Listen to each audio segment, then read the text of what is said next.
Fala galera, tudo bom com vocês? Bom dia, boa tarde, boa noite. Pessoal, aqui vamos seguir com os resultados, né, semanais dos robôs do Sistema Solar entre a primeira semana do mês de novembro, entre os dias 4 e 8 de novembro, certo? Deixa eu vir aqui para a tela para a gente continuar. Vamos fazer como de costume, colocar aqui o nome dos robôs, né? Marte 1 e a soma dos últimos 5 dias. E aí vamos dar um Ctrl V aqui em todos eles. Depois a gente vai colocar os devidos nomes. Hoje em dia a gente está trabalhando até com 9 robôs, né? Então, Marte 1, Marte 2, Vênus, Mercúrio, Io, Saturno, Netuno. Aí aqui é o Titã e aqui o Europa. Caraca, o Europa foi bem ruim essa semana, hein? Beleza.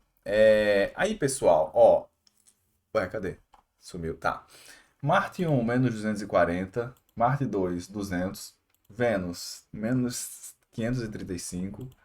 Mercúrio, menos 2.380. Io, menos 100, menos 1.570. Saturno, 1.635. Netuno, menos 995. Titã, menos 460. E Europa, Europa, menos 3.450. Um resultado bem ruim na Europa, né? Caraca, tinha nem visto. Mas aí, pessoal, ó, nessa semana a gente estava já utilizando, né, o gerenciamento de risco dinâmico 2.0, né? Então, olha lá. No gerenciamento de risco dinâmico 2.0, a gente fechou o mês com menos 600 pontos. Porque a gente estava usando os robôs do direcional, né? Então aqui é o resultado do direcional. O resultado do direcional, né, foram bem ruins, mas os resultados dos invertidos, né, foram bem bons. Então os robôs que a gente operou invertido tiveram resultados muito bons e os robôs que a gente operou no direcional não teve resultado muito bom. Teve resultado de menos 5.000 pontos. Para falar a verdade, né, é um resultado muito ruim, né? Menos 5.000 pontos no mês é muito ruim. Mas isso foi principalmente, né, puxado aqui pela Europa, porque a gente teve uma semana de muita volatilidade, né? Então o mercado subiu muito, caiu muito, e esse é de fato, né, o pior cenário aí para a Europa, porque ele é um setup que ele funciona bem em consolidações. Então, quando a gente tem esses movimentos muito amplos para cima, para baixo, né, ele acaba não indo bem. E o IO também, né? O IO ele acaba sendo bom quando a gente tem mercados em consolidação, e aí por isso que ele não foi muito bem. O Saturno, né? Que é um setup que vai fazendo compras, né? Se o mercado cai muito, ele acabou acabou que foi bem, né?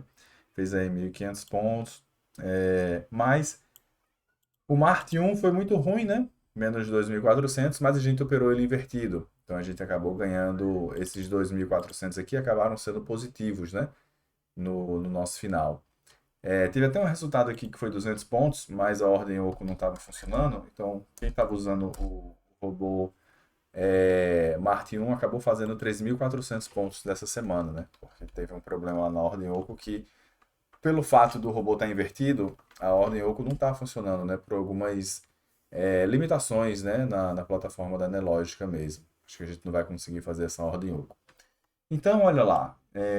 No soldo, no resultado final da semana, né? A gente tem aqui 600 pontos. Menos 600 pontos, né? Acumulado aí, considerando, né, todos os robôs que a gente utiliza. Beleza? Esse foi o resultado da semana, mas eu quero falar uma coisa para vocês aqui importante, né? Deixa eu puxar aqui para a tela só para dar essa contextualização. Na semana passada, né, no vídeo de fechamento do mês de outubro, eu trouxe para vocês a ideia do gerenciamento de risco dinâmico 2.0, que era uma forma melhorada, né, da gente utilizar os setups dos robôs do sistema solar e também pode ser aplicado, né, para qualquer um tipo de sistema operacional que você tenha, né, dá para fazer todo esse controle aqui nas nossas ferramentas, né, aqui no site. Mas, né, nesse final de semana, eu fiquei estudando bastante, né, para a gente conseguir ter resultados melhores. E o que eu observei é que, embora o gerenciamento de risco dinâmico 2.0 seja muito bom para a gente ter resultados tanto operando nos robôs direcionais e nos robôs invertidos, então essa semana foi uma prova disso, né, que a gente fez. Deixa eu voltar aqui para a tela só para vocês verem. Os robôs invertidos deram para a gente aqui um acumulado de 4.000 pontos, 4.500 pontos. Então, se por um lado é bom usar os robôs invertidos, o resultado histórico dos robôs invertidos, ele acaba sendo metade dos resultados dos robôs direcionais. Então, para o usuário, né, para o usuário conseguir usar o gerenciamento de risco dinâmico 2.0, ele precisa necessariamente, né, usar 7 diferentes robôs. E em cada um desses robôs, ele precisa ter pelo menos um contrato para ele conseguir usar esses 7 robôs. Isso leva para a gente uma quantidade de 7 contratos mínimos, né, que aquele usuário pode estar alocando. E aí a gente tem 4 nos direcionais e 3 nos invertidos. Então a gente tem essa distribuição que é mais ou menos similar, né? É um peso mais ou menos igual, fazendo uma aproximação ali, né? Seria 4 para 4, né? Mas o resultado histórico dos robôs direcionais, eles são o dobro dos robôs invertidos. Então, eu fiz vários estudos estatísticos mesmo, né? Eu não vou colocar essas coisas no site, porque foi mais análises que eu fiz aqui no Python mesmo, né? No meu computador.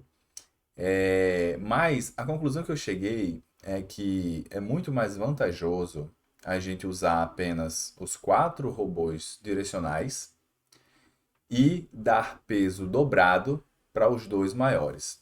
Ou peso 3 no primeiro, peso 2 no segundo e peso 1 nos outros dois.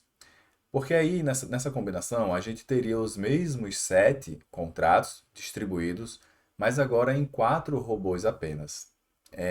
E no resultado histórico, essa distribuição foi bem melhor do que apenas utilizar aqueles comprados e aqueles vendidos, tá?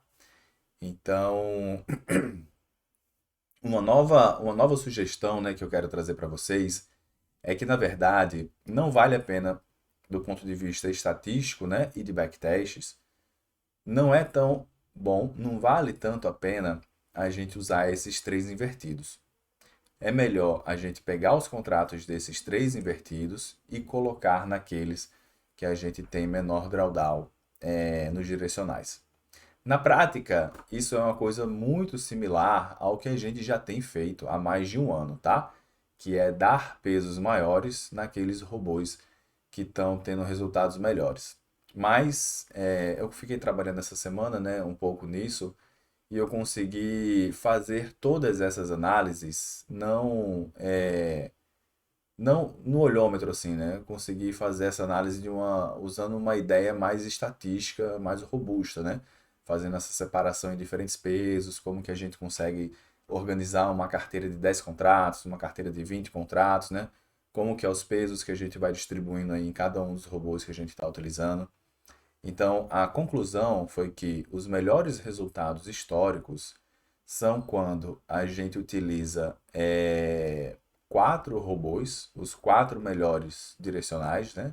Aqueles 4 que estão apresentando o menor drawdown acumulado, e a gente dá um peso dobrado para os 2 melhores. Ou seja, né? Digamos que a gente tem 4 robôs: Marte 1, Marte 2, Vênus e Mercúrio, por exemplo, né? E Marte 1 e Marte 2 estão com o menor período de drawdown. Se a gente tiver um conjunto aí de 6 contratos para distribuir, a gente distribuía 2 contratos no Marte 1, 2 contratos no Marte 2, um no Vênus e um no Mercúrio. Então a gente fecharia aí um máximo, né, de 6 contratos que a gente está podendo trabalhar e daríamos, né, pesos maiores nesses robôs que estão indo para uma fase melhor. Beleza? Só essa atualização, né? Se vocês quiserem, eu posso trazer um vídeo aqui mais detalhado, né, de todo esse teste estatístico que eu fiz. Só deixa um comentário aqui, né? Se vocês acham que vale a pena ter um vídeo mais explicado, né, nesse sentido. Mas de toda a análise que eu fiz, né, essa foi a conclusão que dava melhor resultado acumulado no longo prazo e ainda tinha um pouco menos de volatilidade. Então, a princípio, né, é um resultado que vai trazer para a gente uma consistência em ganhos maior do que apenas usar, do que usar, né, os robôs direcionais e aqueles invertidos que a gente trouxe aí na última semana. Beleza, pessoal? Então, por hoje é só, né? Vamos torcer aí para que semana que vem a gente continue tendo bons resultados. E é isso aí. Se tiver algum comentário, né, alguma curiosidade, deixa aqui nos comentários do YouTube, né? E valeu, até mais, grande abraço, pessoal.